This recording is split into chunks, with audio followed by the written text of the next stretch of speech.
this is David B69. Welcome to today's video.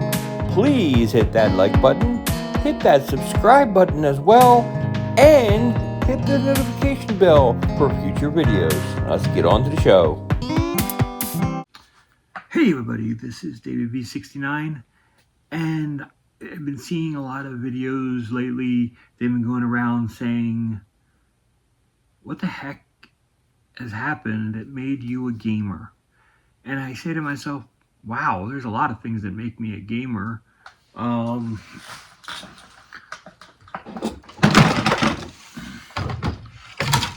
I can first start with this kind of thing. I mean, I had the Commodore 64 growing up. But this isn't what made me a gamer. This was what made me a programmer that liked games. So it's like the games were there on the computer. They were cool. They were fun to play. But that's not what made me a gamer. When I was growing up, and we're like hitting back on the Wayback Machine, back in the 70s, like way back when I was young, we used to go down to my grandmother's house. My grandmother lived in Ocean City, New Jersey.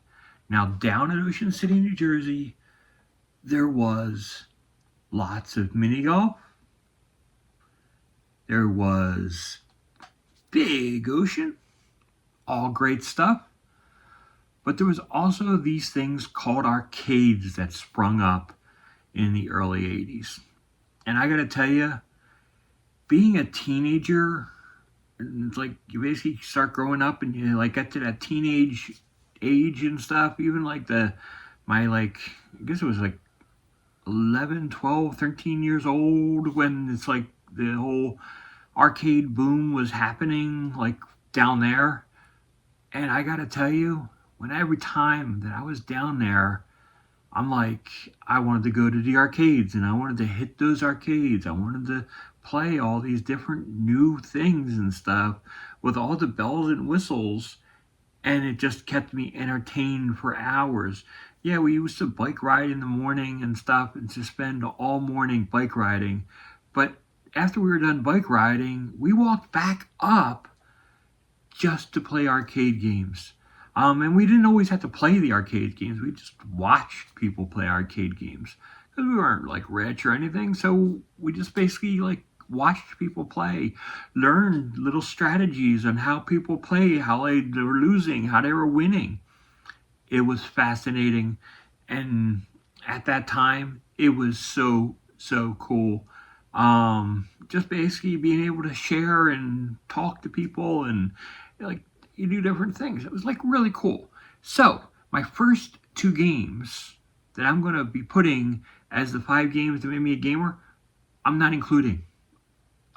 Because I think these made me love the idea of video games, but they didn't make me a gamer.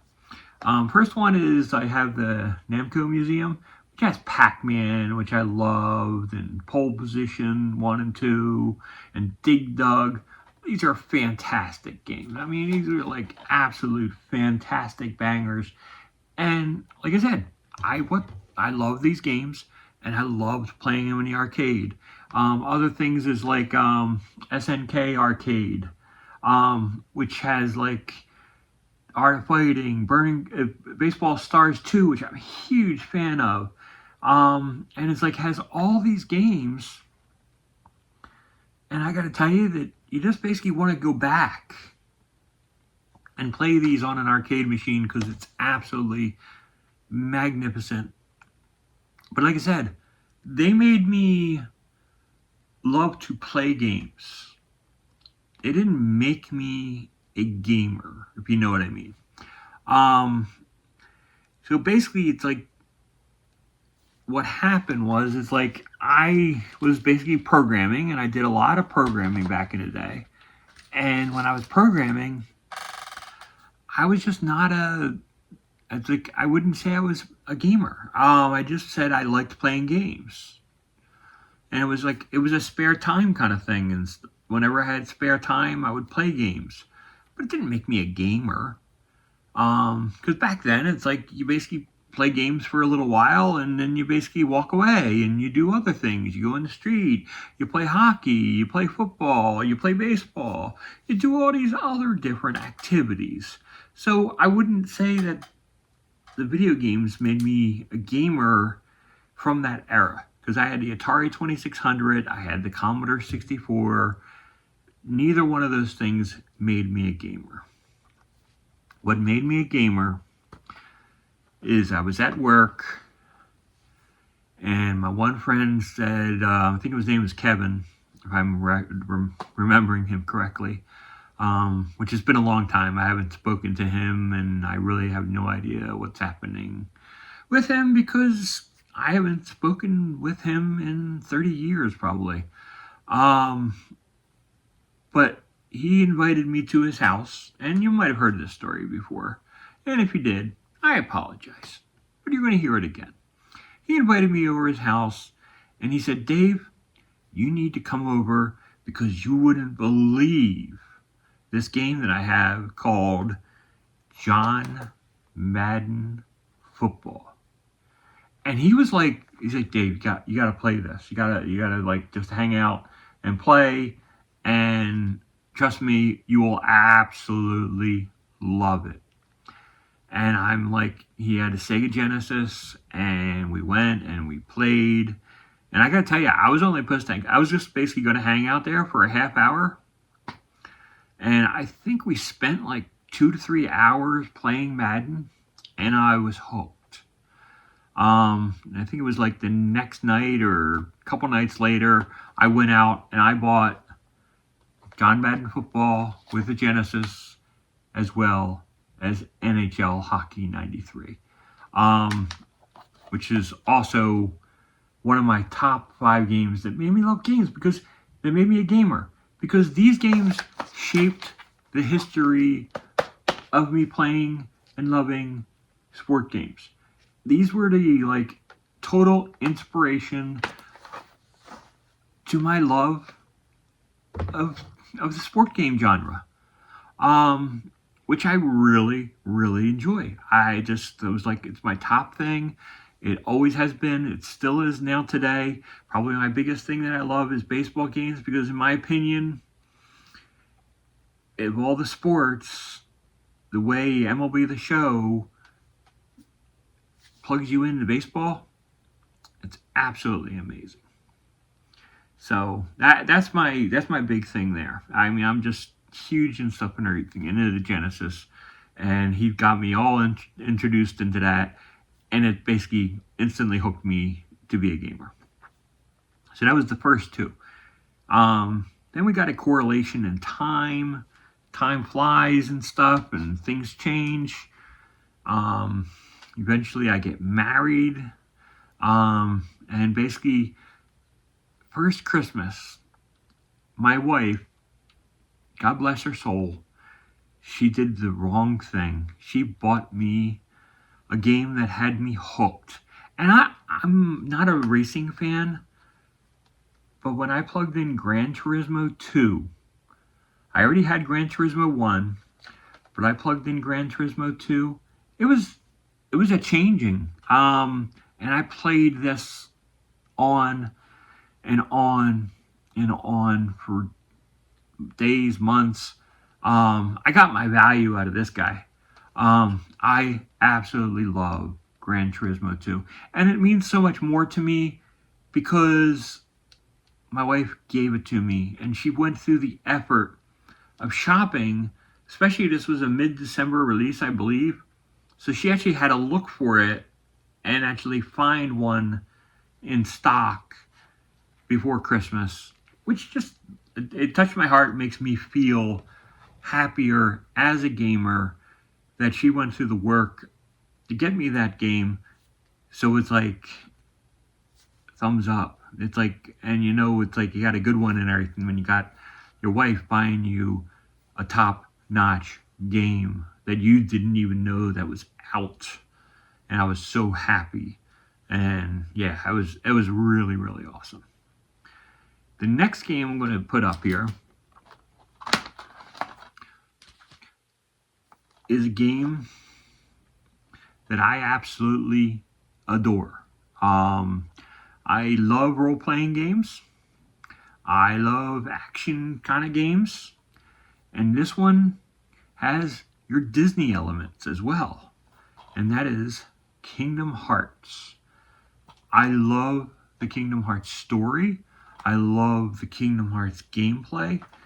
Everything about this game, and it takes you all through all these different Disney worlds, and it has like Final Fantasy characters, and it mixes and meshes all of these things together, and it just defines me as a gamer. And one of the greatest part was getting my kids, who were too young to play the game, just wanted to watch me play more and more and more of Kingdom Hearts. And they just absolutely loved and adored it. Matter of fact, it got so bad that I wasn't allowed to play the game unless they were there with me. Which I told my wife, I said, it's hard to do because sometimes you get like really, really frustrated in these games because you like have to face a big boss and you're having trouble with it. And it's like, you don't want to get like mad and angry in front of your kids, but it's like sometimes it happens in games. So I'm like, I have to tune myself down a little bit just to make sure that I'm keeping as a cool dad. I gotta keep everything cool and down mellow and just keep everything cool. But yeah, Kingdom Hearts, and Kingdom Hearts 2 is also excellent. I love the entire series. Got it on the DS, on the PS3 and the PS4, and get all these upgrades and other things. It's like absolutely insane, and I'm excited for Kingdom Hearts 4 whenever that comes out. So, anyway, so that's a great game. Now, I told you I like RPGs, and I was telling you a little bit that I liked baseball. What if I told you there's a game that is RPG, and it has baseball, and it's like absolutely incredible. And that's what you have with MLB Power Pros. Now, this is Power Pros 2008. I actually have the other one. It's pretty much just MLB Power Pros, but it's basically 2007. Now, they have like a bunch of other these games and stuff on like the Nintendo 64 in Japan, which I absolutely love. They're great games.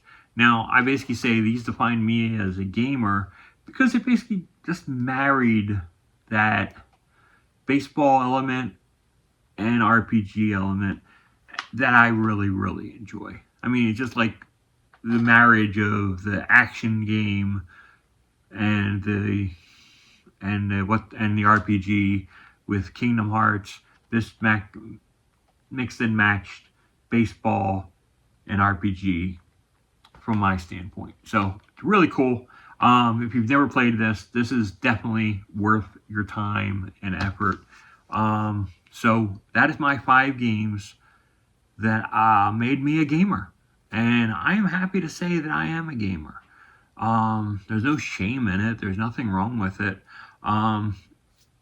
If you haven't made one of these videos, make one. I'd love to see it. I love to hear this kind of stuff. It's really, really cool. And you get to know other people in the community and what made them a gamer, which makes it that much more special. So shout out to Square Pegs. Shout out to Retro Rivals. I've seen their videos, and they're like absolutely tremendous and great people. So I will see you next time. Until next time, this is David B69. I'm out. Stay safe. Peace out.